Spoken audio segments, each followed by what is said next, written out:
warahmatullahi wabarakatuh, sahabat Miss Explorer. Kita berada di mana? Kita berada di Welcome to Guolowo, di mana kita nanti akan masuk ke dalam dan akan mengeksplor apa yang terjadi apa yang ada di dalam sana. Mari kita lanjut. Sahabat Miss Explorer di mana berada? Jangan lupa subscribe sebelum menonton kelanjutannya. Konon sejarah demi sejarah telah berlalu, dan ini merupakan bukti sejarah peninggalan daripada Kerajaan Mataram. Bukan peninggalan Kerajaan Mataram, tapi perjalanan orang-orang Mataram di sini. Konon menurut sejarah ini dipimpin salah satu pimpinan mereka yang bernama Raden Tumenggung Noto Negoro, Yudo Negoro kalau nggak salah namanya. Nanti akan dijelaskan lagi oleh guide-nya di sini. Kita akan menguak sejarah yang ada di sini dengan dari mana dan asal usulnya daripada Guolowo ini sendiri.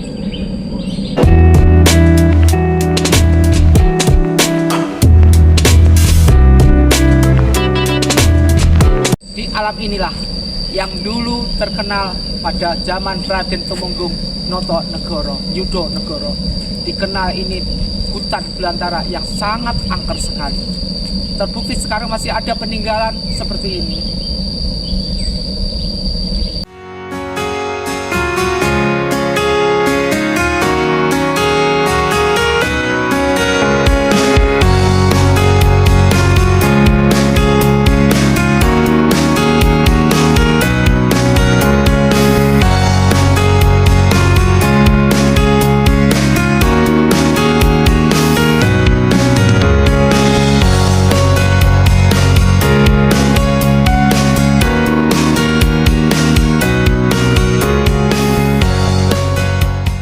Assalamualaikum warahmatullahi wabarakatuh.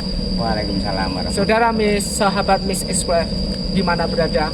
Di sini kita sudah datang, sudah nyampe di Guolowo. Nanti akan diceritakan semuanya dengan juru kunci yang sudah tahu benar tentang seluk-beluk di sini, yaitu saudara Bapak Kasidi. Kenalan. Terima kasih. Assalamualaikum warahmatullahi wabarakatuh. Terima kasih teman-teman saya yang dari media YouTube ya. Ya, terima kasih sekali atas kunjungannya. Ya, perkenalkan nama saya Kasidi ya, Pak Kasidi, selaku pemandu wisata di Guolowo. Alhamdulillah saya sudah lama sekali bekerja di sini, sudah 39 tahun. 39 tahun. Oh iya. Wah, lama sekali. Lama sekali. Ini langsung aja menceritakan tentang sejarahnya apa langsung sambil jalan? Kita sambil jalan, sambil cerita-cerita, nanti sampai dengan ini dulu gimana? Ini dulu ceritanya gimana? Cerita dengan awalnya, memang Guolowo ini sebelum pada tahun 1931 itu semua Guolowo ini masuk dari sebelah utara, sebelah timur, sebelah barat itu semuanya masih merupakan hutan yang masih belantara. Hutan belantara. Maka itu masih tentu saja binatang yang bersembunyi di sini banyak sekali. Ada salah satunya seorang namanya Mbah Lomejo, itu memang orang yang asli berdomisili di desa sini. Asli Mbah Lomejo berdomisili di desa sini. Desa ini namanya Desa Nyawatu Agung, Kecamatan Nyawatu Limo, Kabupaten Trenggalek, termasuk Jawa Timur. Alhamdulillah pada waktu itulah Mbah Lomejo sudah mempunyai tekad bulat. Binatang-binatang yang di sekitar rumahnya banyak sekali. Akhirnya Mbah Lomejo ingin berburu binatang. Masalahnya apa kok ingin berburu binatang? Menanam apapun yang ditanam tidak bisa berhasil. Masalah digasak oleh binatang. Dihancurin utamanya babi hutan. Jadi hutan yang menjadi Mbah Lomejo punya tekad berburu binatang. Akhirnya berlarut-larut berangkat pagi sampai sore, sudah berhari-hari berangkat ke berburu binatang, tapi tidak bisa berhasil. Karenanya berlari pada tempat yang sama. Kalau sudah dikejar, lari ke tempat ke arah sana, ke timur laut, ke arah selatan. Akhirnya Mbah Lomejo masa bingung, kemana ya larinya binatang itu semuanya. Akhirnya Mbah Lomejo dikasih tahu oleh orang tuanya atau mbahnya, begini loh Lomejo, kalau kamu berburu binatang sudah larut-larut berangkat pagi sampai sore sampai beberapa hari tidak bisa berhasil, itu harus kamu mengadakan bersemedi dan berpuasa. Carilah gua yang pantas untuk tempat bersemedi. Jadi Mbah Lomejo cari-cari gua yang untuk tempat bersemedi, kebetulan menemukan gua yang sangat indah. Di bawahnya itu ada telaganya yang airnya biru. Walaupun banjir bandang sampai hujan deras, airnya tetap biru. Makanya dinamakan Gua Kedung. Gua Kedung. Dari sini kira-kira ke timur laut kira 600-an meter. Oh, jadi ini Gua Kedung biru bukan Gua Lowo. Bukan lain lagi ke timur laut ke sana. Setelah Mbah Lomejo langsung bersemedi di situ, mendapat wangsit bahwa binatang yang dikejar Mbah Lomejo itu semuanya bersembunyi di bawahnya batu mirip kura-kura raksasa. Pada zaman dahulunya, pada zaman kerajaan Mataram, yang dipukul oleh tongkatnya Tumenggung Yudonegoro yang akan bersemedi ke gua. Jadi ceritanya, jadi poinnya tadi ya, ini berawal dari Mbah Lomejo ya, 1931 betul ya. Jadi benar. Jadi apa yang ada di Google yang pernah kita sejarah kita baca, ternyata apa?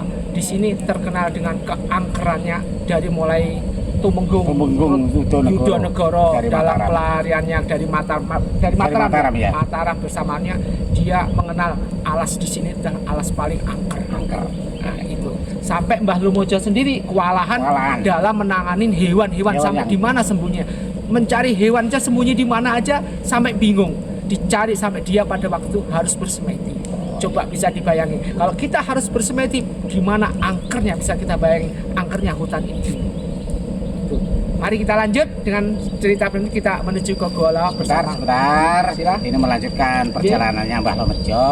Setelah itu Mbah Lomejo sudah menemukan batu yang mirip kura pada yang dipukul oleh Tumenggung Yudonegoro dari Mataram. Setelah Mbah Lomejo sudah menemukan batu yang mirip kura, langsung aja Mbah Lomejo membabat ke arah depan. Ternyata binatang yang dikejar Mbah Lomejo semuanya bersembunyi di situ. Sembunyi di Gua Lawak. Di depannya batu kura-kura. Setelah sudah terjawab bahwa binatang yang dikejar Mbah Lomejo beberapa hari sampai larut malam, larut siang tidak ketemu, ternyata semuanya bersembunyi di situ. Akhirnya Mbah Lomejo terjawab atas nama untuk bersemedi dari Kedung. Itu kok bisa itu apa? Batu kura-kura itu kok bisa melindungi hewan-hewan itu emang bukan batu sekedar batu. Oh, enggak, tidak hanya sekedar batu.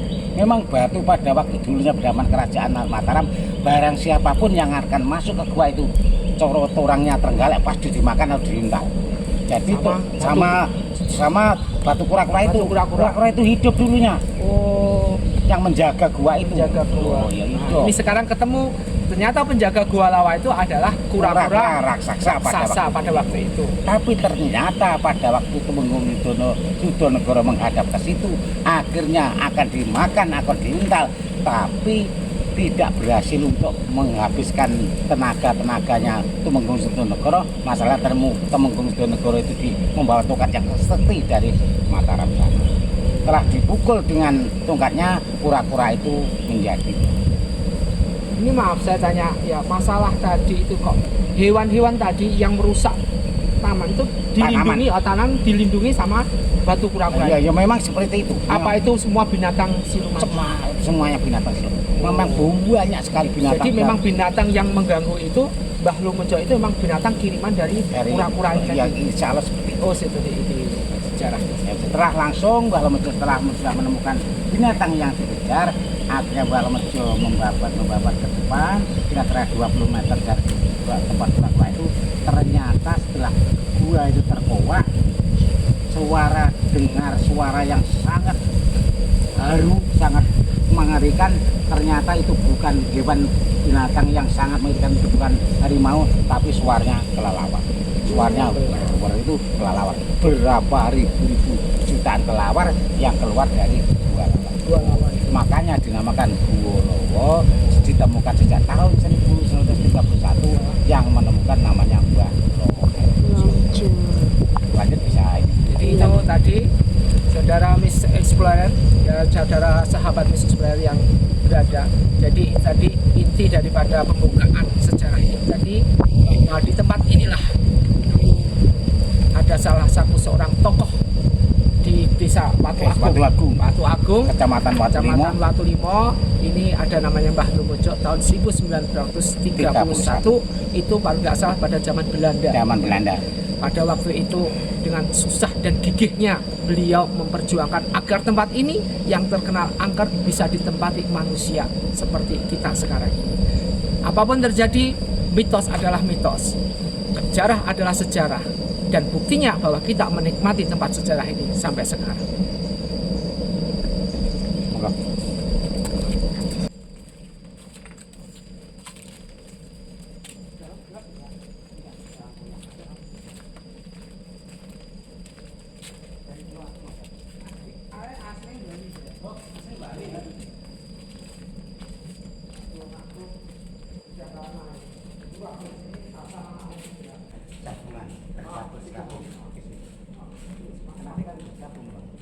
Nanti kan Pak Mbah Lamojo kan sudah menunggang gua dengan keadaan penuh dengan peluang. Jadi kan ada setelah ditemukan Mbah Lamojo itu berapa tahun lagi lah gua lama itu bisa dikelola oleh pemerintah.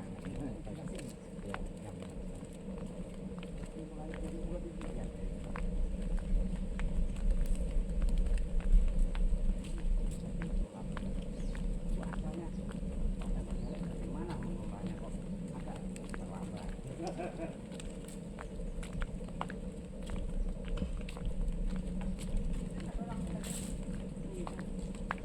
Sahabat Ekspedisi Explorer, ini kita udah masuk ke dalam lokasi Gua Lowo ya. Nanti akan dijelaskan semua oleh beliaunya. Jadi gimana ceritanya, sejarahnya, tadi sudah sebagian sudah disinggung, nanti akan dikelanjutkan gimana teruskan lanjutannya, dan itu nanti akan dibeberkan juga sama beliau tentang bagaimana pemerintah setempat mengelola hal seperti ini. Ini dulu kalau nggak bisa dimain sulit banget ngelola kayak gini. Pokok silakan. Ya, terima kasih Mas semuanya. Ini sudah nyampe ke lokasi. Kalau ini lokasinya ini ruangan 2, ruangan 1 itu. Dan tadi saya sudah secara singkat tadi penemuannya Gua Lawa, langsung Mbah Lamojo setelah membabat dan menguak sudah menemukan gua besar penuh dengan kelawar. Makanya dinamakan Gua Lawa. Dan untuk selanjutnya begini, Gua Lawa ini walaupun ditemukan sejak tahun 1931, tapi pemerintah daerah untuk mengelolanya sangat lamban sekali. Sudah berlarut-larut tahun sampai kira lebih dari 40 tahun lebih belum dilola untuk pemerintah daerah. Padahal pengunjung yang dari mancanegara, dari daerah ke daerah sudah banyak sekali yang berkunjung ke daerah, ke tempat Gua Lawa. Setelah itulah pada waktu itu eranya Pak Sudarso, Bupati Pak Sudarso itu mendapat tugas keliling di Jawa Timur sampai Jawa Tengah sampai Jawa Barat. Ternyata tahun 83 pemerintah daerah Trenggalek itu belum ada wisata. 83 belum ada wisata. Wisata belum ada ya. Belum ada. Setelah Pak Sudarso sudah berkeliling ke Tahun 1983 belum ada wisata. Itu eranya Pak Bupatinya Pak Sudarso. Setelah itu Pak Sudarso sudah memikir, wah, padahal Trenggalek itu banyak wisata utama wisata alam, wisata laut, wisata lain-lain banyak sekali. Ternyata Trenggalek sangat ketinggalan. Masalahnya apa? Masalahnya Trenggalek itu sekira tahun 31 sampai tahun 77 masih di bawah kemiskinan. Nah, ya, di bawah menengah ke bawah. Jadi belum memikir masalah wisata. Setelah Pak Sudarso sudah berkeliling di Jawa Timur sampai Jawa Tengah, Jawa Barat, ternyata Pak Sudarso sudah terpukul hatinya ingin membuka wisata di Kabupaten Trenggalek. Utamanya yang ingin dibuka Gua Lawa, Pantai Prigi, Pantai Pasir Putih, Simbar Once, dan Pantai Panggung. Setelah itulah sebelumnya Pak Sudarso membuka wisata di Kabupaten Trenggalek. Pak Sudarso yang diinginkan, yang sangat diteliti, yang sangat dipahami dulu bagaimana situasi di dalam Gua Lawa ini. Didatangkan orang ahli geologi, orang ahli peneliti gua dari Bogornya sana, namanya Pak Dr. Ku. Juga Pak Dr. Ku punya teman dari Prancis namanya Clifford Martovani, supaya meneliti utamanya diteliti dulu Gua Lawa ini. Masalah mengapa kok diteliti seperti itu? Masalahnya Gua Lawa itu kan tentu saja kalau sudah berkunjung ke sini, wisata sudah dibuka, tentu saja mesti ada yang bawa anak kecil yang masih balita. Tentu saja juga ada pengunjung yang usianya lebih dari 80 tahun. Makanya diteliti dulu bagaimana oksigennya, bagaimana zat asam arangnya, bagaimana sirkulasi udaranya, bagaimana stalaktit itu berbahaya apa enggak.